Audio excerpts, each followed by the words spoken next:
예, 함께 기도하도록 하겠습니다. 하나님, 저희들의 삶을 살아가면서 하나님의 권능, 하나님의 예비하심, 아버지 그 모든 것들을 신뢰하며 살아가는 참 기쁨을 누릴 수 있도록 인도하여 주시옵소서.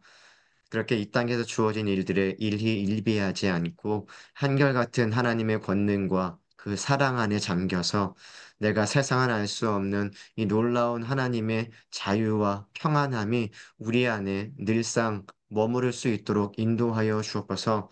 오늘도 하나님을 대신하여 말씀을 준비한 교수님을 붙들어 주옵소서. 준비되기까지 여 정도 성령 하나님이 함께 하셨겠지만 선포되는 지금 이 순간도 교수님과 저희들과 동행하여 주시어서 전하는 교수님의 입술과 받아들이는 저희의 마음 모두가 하나 될 수 있도록 오직 거룩한 성령의 말씀이 왜곡되지 않고 분절되지 않고 고스란히 우리 안에 아버지 자리 잡아서 그 성령 하나님의 말씀이 우리의 삶을 뒤집어 놓을 수 있도록 우리의 삶을 주관하고 인도할 수 있는 복된 시간일 수 있도록 함께하여 주옵소서.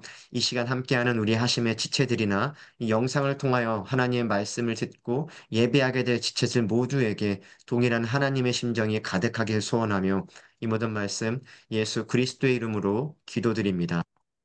아멘, 아멘. 예, 오늘 말씀은 마태복음 18장 1절서부터 7절 말씀인데 우리 샤니아 자매님이 처음 4절, 그다음에 혜진 자매님이 나머지 3절 해서 읽어주시면 감사하겠습니다. 그때 제자들이 예수께 나와 이르되 천국에서는 누가 크나이까? 예수께서 한 어린아이를 불러 그들 가운데 세우시고 이르시되 진실로 너희에게 이르노니 너희가 돌이켜 어린아이들과 같이 되지 아니하면 결단코 천국에 들어가지 못하리라. 그러므로 누구든지 이 어린아이와 같이 자기를 낮추는 사람이 천국에서 큰 자니라. 또 누구든지 내 이름으로 이런 어린 아이 하나를 영접하면 곧 나를 영접함이니 누구든지 나를 믿는 이 작은 자 중 하나를 실족하게 하면 차라리 연자 맷돌이 그 목에 달려서 깊은 바다에 빠뜨려지는 것이 나으니라. 실족하게 하는 일들이 있음으로 말미암아 세상에 화가 있도다. 실족하게 하는 일이 없을 수는 없으나 실족하게 하는 그 사람에게는 화가 있도다. 아멘, 아멘. 예, 오늘 방금 읽은 말씀을 가지고 화를 피하는 인생의 비결이라는 제목으로 오늘 말씀 나눠보기를 원합니다. 주님은 오늘 말씀에서 어린아이 같은 자만이 천국에 들어가고 천국에서 큰 자는 어린아이 같은 자라고 말씀하시죠. 그러면 도대체 어린아이의 어떤 특성이 이런 것을 가능케 하는 것입니까? 첫 번째로 어린아이는 단순하죠. 그래서 단순하게 믿습니다. 부모가 뭐라고 얘기하면 아이는 그대로 믿죠. 그게 어린아이입니다. 주님의 말씀을 단순하게 믿는 자가 천국에 들어간다는 것입니다. 우리가 아는 것처럼 천국은 나의 어떤 공로나 행위로 들어가는 것이 아니라 오직 주님의 은혜로 들어가게 되는데 어린아이처럼 주님의 말씀을 마치 부모가 얘기해 준 것을 단순하게 받아들이는 것처럼 이것을 단순하게 믿는 자가 천국에 들어간다는 것입니다. 두 번째, 어린아이는 특성이 자기를 낮추지요. 어린아이는 자기가 큰 자라고 생각지 않습니다. 늘 자기가 작고 낮은 자라고 생각하죠. 천국은 이렇게 그 하나님께서 주신 값없는 은혜에 대해서 깊이 감사해서 어린아이처럼 자기를 낮추는 사람이 가장 높임을 받는 곳이라는 것입니다.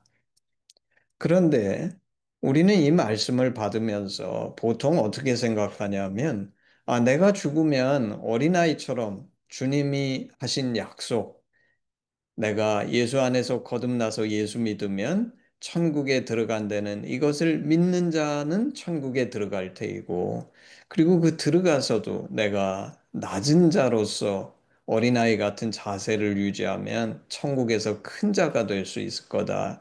보통 이렇게 생각하죠.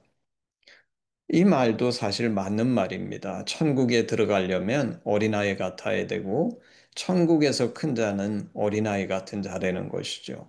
그렇지만 이 말씀의 의미는 단순히 죽어서 우리가 누리는 천국만이 아니라 우리가 잘 아는 것처럼 이 천국은 단순히 미래에만 임하는 것이 아니라 오늘 이 땅에서도 경험할 수 있는 것이죠.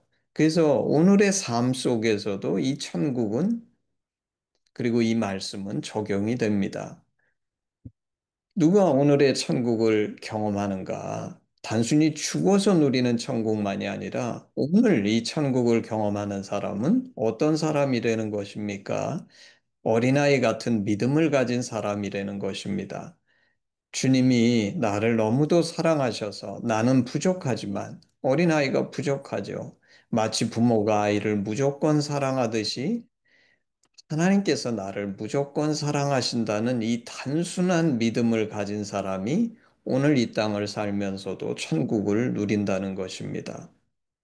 더불어서 오늘 말씀에서 얘기할 때 어린아이 같은 자가 천국에서 큰 자라고 하는 것은 우리는 흔히 큰 자 그러면 지위나 스테터스를 생각하지만 뭐 그런 의미도 있을 수 있겠죠. 나중에 천국에 가게 되면 어린아이 같은 사람이 높은 지위, 높은 스테터스를 갖는다. 뭐 그렇게도 볼 수 있지만 오늘 이것을 우리에게 적용해 보면 이 어린아이 같은 사람이 천국에서 크다는 것은 무슨 뜻이냐면 이 천국을 더 크게 경험하고 더 깊이 누린다는 것입니다. 내가 어린아이 같이 작은 자, 낮은 자이어야지만 이 하나님의 은혜가 더욱 감사하고 그런 사람이 천국을 더 깊이 누린다는 것입니다. 이런 면에서 많은 그리스도인이나 세상의 생각은 크게 잘못되어 있죠. 보통은 많은 것을 가져야지만, 그리고 많은 것을 누려야지만 큰 자가 된다고 생각합니다. 이 생각은 나는 조금도 변하지 않고 나는 그대로 있으면서 내가 느끼기에 넘쳐나도록 그런 것으로 채워져야지만 내가 큰 자다. 그렇게 생각하는 생각이죠. 그렇지만 오늘 이 말씀은 더 깊은 천국은 더 많음에 있지 않고 오히려 내가 어린아이처럼 낮아지는 데 있다는 것입니다. 내가 작은 자, 낮은 자여야지 비록 내가 많이 갖지 않았어도 남들과 비교해서 더 많이 가져서 내가 천국의 큰 자가 아니라 내가 가진 것은 남들하고 비슷할지 모르지만 나의 낮아진 마음으로 인해서 그 마음이 그 주변 사람들하고 비교해 볼 때 비슷하게 가진 것 같지만 그것이 너무도 감사하고 크게 느껴지는 그것이 진정한 천국이라는 것입니다. 따라서 오늘 말씀은 우리에게 참 예수님께서 천국의 본질이 무엇인지를 가르쳐 주죠. 어린아이 같은 자가 들어가고 어린아이 같은 자가 누리는 그 하나님의 나라가 천국이다.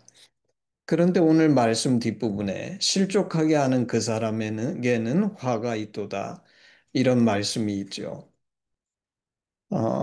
사실 저는 이전에 이 말씀을 보면서 이 실족하게 하는 사람에게는 화가 있다. 이 말씀에 대해서 깊이 생각 안 해봤는데 오늘은 이 말씀과 더불어서 화를 피하는 인생의 비결에 대해서 한번 생각해 보려고 합니다.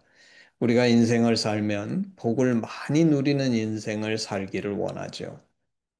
그래서 좀 전에 얘기한 것처럼 많은 사람들이 더 많은 것을 가지는 것에만 관심이 많습니다. 돈, 인기, 명예, 사랑, 뭐 이 모든 것이 넘쳐나기를 꿈꾸죠. 그런데 아까 얘기한 것처럼 진정한 천국은 그런 게 아니라고 얘기한 것처럼 오늘 이 뒷부분 실족하게 하는 그 사람에게는 화가 있도다. 많은 복을 받는 인생도 축복이지만 화를 피하는 인생을 사는 것도 복을 많이 누리는 것만큼이나 중요한 것 같습니다. 왜냐하면 제가 주변에 살면서 보니까 많은 복을 받았어도 화, 한 가지 화가 그 인생을 너무도 불행하게 만든다는 것을 종종 봤기 때문입니다. 어떤 사람은 넘치는 복, 예를 들어서 물질이 넘쳐나는 거예요. 정말 어떻게 저렇게 많은 물질이 있을까? 돈이 있을까? 근데 혹은 사랑하는 자녀를 잃어버려서 우리가 알고 있는 정말 한국의 내노라는 재벌인데 그 자녀가 죽은 그런 재벌이죠. 그것 때문에 그 사람은 불행한 겁니다. 혹은 정말 물질이나 다른 거는 뭐 명예 이런 거는 넘쳐나는데 그 가정이 불행해서 최근에 우리가 아는 것처럼 뭐 세상에서는 뭐 유력한 정치인으로 뛰어나서 막 사람들의 어? 그런 부러움을 사지만 자녀 혹은 가정이 불행해가지고 불행한 인생. 그래서 화를 피하는 인생은 너무나 중요하다는 것이죠. 다른 많은 것이 넘쳐도 한 가지 화 때문에 우리 인생이 불행해질 수 있다는 것입니다. 그러면 어떻게 사는 인생이 화를 피하는 인생을 살 수 있습니까? 제가 성경을 찾아보니까 첫 번째 이사야서 3장 11절 악인에게는 화가 있으리니 이는 그의 손으로 행한 대로 그가 보응을 받을 것임이니라. 첫 번째는 악인에게는 화가 있다고 성경은 말합니다. 성경이 악인이라고 말할 때 그는 어떤 사람입니까? 제 생각에는 두 가지 측면에서 볼 수 있는데 첫 번째는 우선 근본적으로 말씀에 순종하지 않고 말씀에 거스르는 삶을 사는 사람이죠. 여호수아 1장 8절 이 율법책을 내 입에서 떠나지 말게 하며 주야로 그것을 묵상하여 그 안에 기록된 대로 다 지켜 행하라. 그리하면 내 길이 평탄하게 될 것이며 내가 형통하리라. 이 여호수아 말씀에 의하면 말씀을 다 지켜 행하라고 합니다. 다 지켜 행하려면 말씀을 제대로 다 알아야죠. 모르면 지킬 수 없습니다. 그래서 말씀 공부, 큐티, 묵상 이런 게 중요하지요. 믿는다고 하면서 말씀을 공부하지도 않고 읽지도 않고 묵상하지도 않으면 몰라서 지키지 않기 때문에 괜찮은 것이 아니라 믿는다고 하면서 모른다는 핑계로 다 지켜 행하지 않으면 이 믿는 자가 누리는 은혜, 오늘 이 악인에게 임하는 그 화를 피할 길이 없지요. 그래서 믿는 자는 항상 말씀을 깊이 소중하게 여겨야 됩니다. 두 번째 측면에서는 악인은 어떤 것이냐면 만약에 우리 믿지 않는 사람도 저는 이 말씀이 적용된다고 생각하는데 안 믿는 사람도 말씀처럼 그 양심이 자신의 기준, 척도가 돼서 양심을 따라 악을 피하는 선한 삶을 사는 인생을 살면 화를 피할 수 있다고 봅니다. 로마서는 이것을 이렇게 증거하죠. 로마서 2장 14절 15절. 율법 없는 이방인이 본성으로 율법의 일을 행할 때에는 이 사람은 율법이 없어도 자기가 자기에게 율법이 되나니 이런 이들은 그 양심이 증거가 되어 그 생각들이 서로 혹은 고발하며 혹은 변명하며 그 마음에 생긴 율법의 행위를 나타내느니라. 그래서 우리는 말씀이나 양심에 준해서 악인의 삶을 살면 그러면 화가 임하니까 그런 인생을 살면 안 된다는 것이죠. 두 번째, 전도서 4장 9절 10절 두 사람이 한 사람보다 나음은 그들이 수고함으로 좋은 상을 얻을 것입니다. 혹시 그들이 넘어지면 하나가 그 동물을 붙들어 일으키려니와 홀로 있어 넘어지고 붙들어 일으킬 자가 없는 자에겐 화가 있으리라.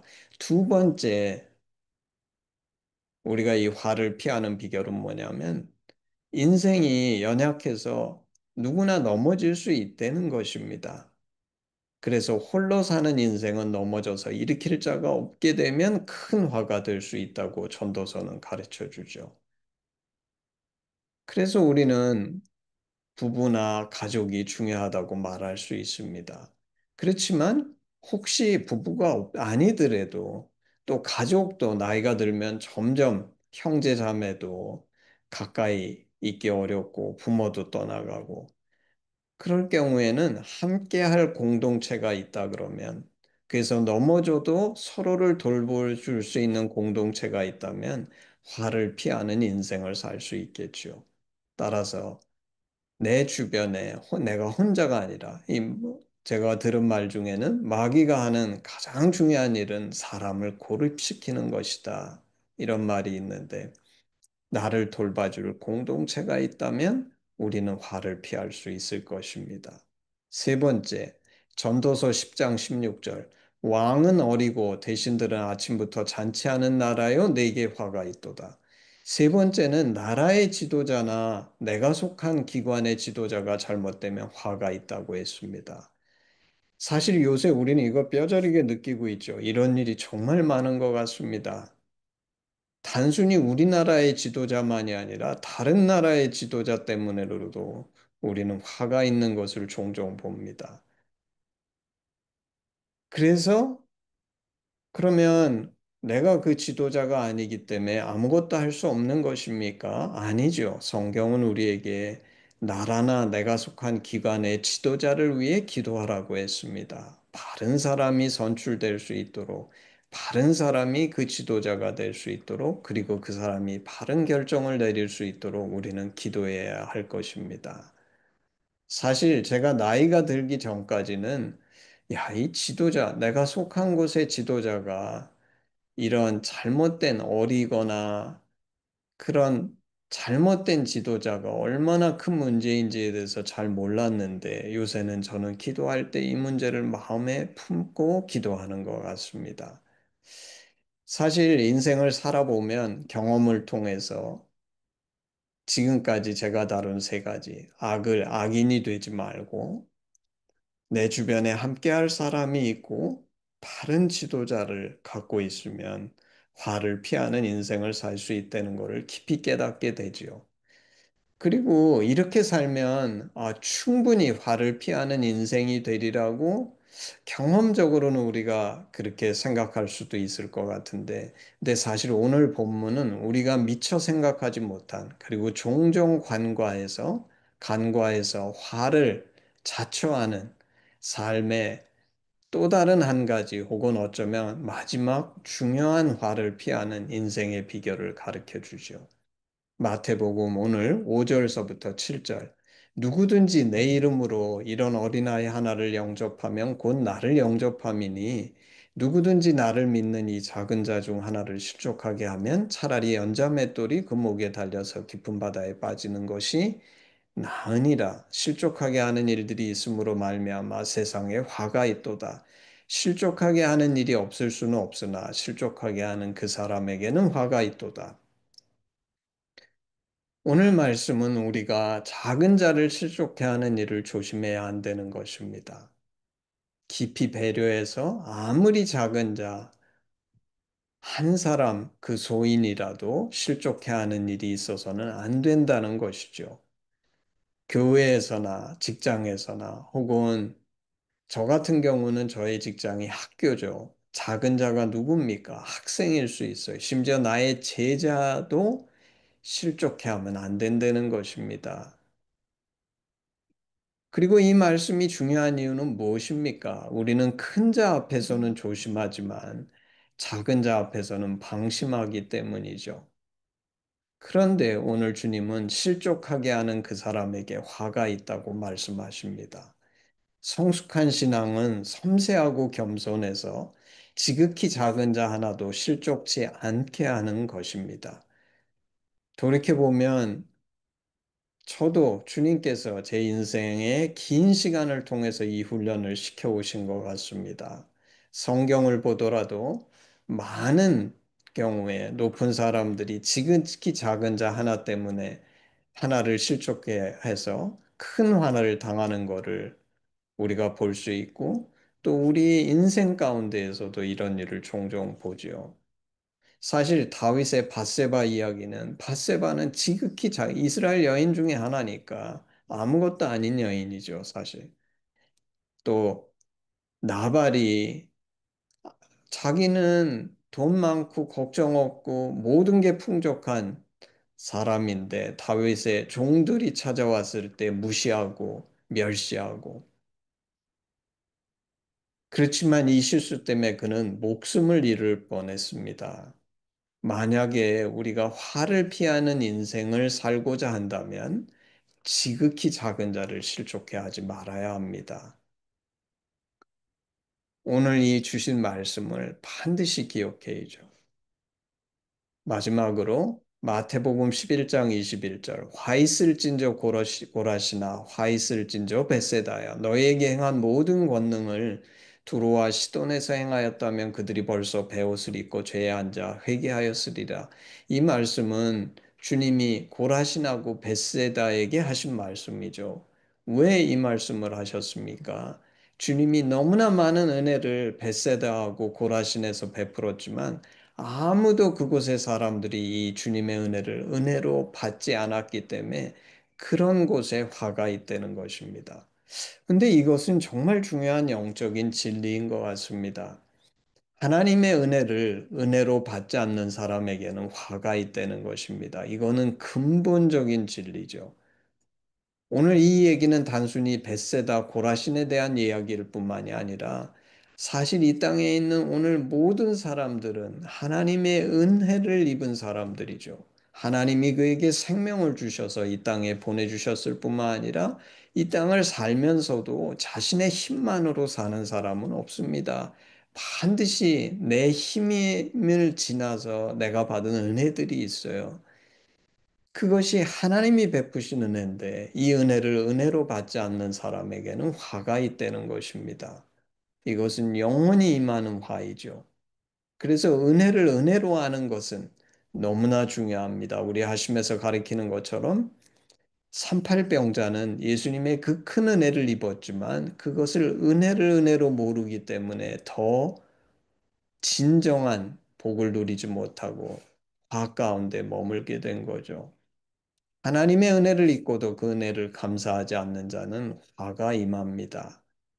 하나님이 초청의 악수를 냈을 때 그것을 거절하는 자는 큰 화가 임한다는 것이죠. 제가 지금까지 한 5개 되나요?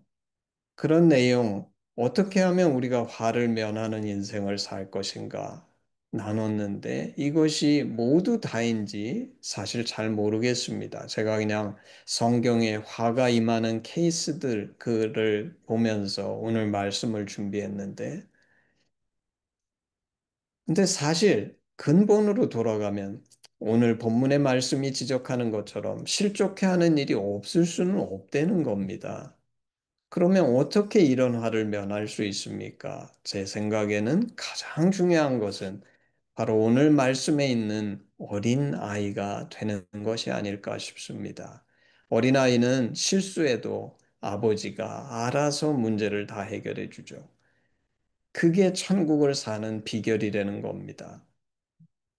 내가 하나님 아버지와 진정한 아버지와 자녀의 관계가 돼서 그것을 은혜를 은혜로 알고 스스로 자기가 지극히 작은 아이인 것을 아는 용서받은 탕자의 자세가 바로 화를 면하는 삶의 가장 근본적인 비결이 아닐까 싶습니다. 모쪼록 이 비결이 여러분의 인생 가운데 화를 면하고 사는 그 축복된 인생이 되기를 주님의 이름으로 축복합니다. 아멘, 아멘. 예, 우리 헌신 찬양하겠습니다. 1절만 하겠습니다. 내게 있는 모든 것을 아낌없이 드리네. 사랑하고 의지하며 주만 따라 살리라. 주께 드리네. 주께 드리네. 사랑하는 구주 앞에 모두 드리네. 아멘. 기도하겠습니다. 아버지 하나님, 그렇습니다. 정말 천국은 어린아이 같은 자만이 들어가고, 천국에서 가장 큰 자는 어린아이 같은 자인 것을 가르쳐 주셔서 하나님 감사합니다. 정말 우리는 하나님 앞에 설 때 어린아이인데, 나같이 부족하고 자격이 없는 자가 오직 주의 은혜로 이 천국에 들어갈 수 있음을 믿습니다. 정말 하나님의 은혜 하나 때문에, 이 하나님의 심정 때문에 내가 죽어서 천국에 갈 뿐 아니라 또한 오늘 이 천국을 누릴 수 있는 줄을 믿습니다. 아버지, 오늘 가르쳐 주신 비결은 정말 내가 많은 것을 소유해야 천국에서 큰 자가 아니라 어린아이처럼 자신을 낮추고 나는 자격이 없는데 내게 이 은혜를 주시니 하나님을 깊이 감사할 줄 아는 자가 가장 천국을 크게 누리고 소유한 자임을 가르쳐 주셔서 하나님 감사합니다. 저희로 이 천국을 누리는 자의 인생을 살게 하시고 이 감사가 있게 하시고 하심이 이 어린아이 한 사람 한 사람을 낳고 이 아이들을 훈련할 수 있는 그런 축복의 도구가 될 수 있도록 주께서 함께하여 주시옵소서. 감사드리며 예수님의 이름으로 기도했습니다. 아멘. 우리 헌신 기도문으로 예배를 마치겠습니다. 아바 아버지 예수님의 죽으심과 부활하심으로 우리를 향한 당신의 사랑을 확증하시고 예수 안에 성령으로 당신과 하나 되게 하시니 감사합니다. 구하오니 우리 공동체가 당신 안에 더욱 하나 되게 하시고 우리를 온전케 하사 대한민국과 열방 가운데 당신의 심정이 더욱 증거되게 하시옵소서. 나라와 권세와 영광이 아버지께 영원히 있사옵나이다. 아멘. 아멘. 예, 예배를 마쳤습니다.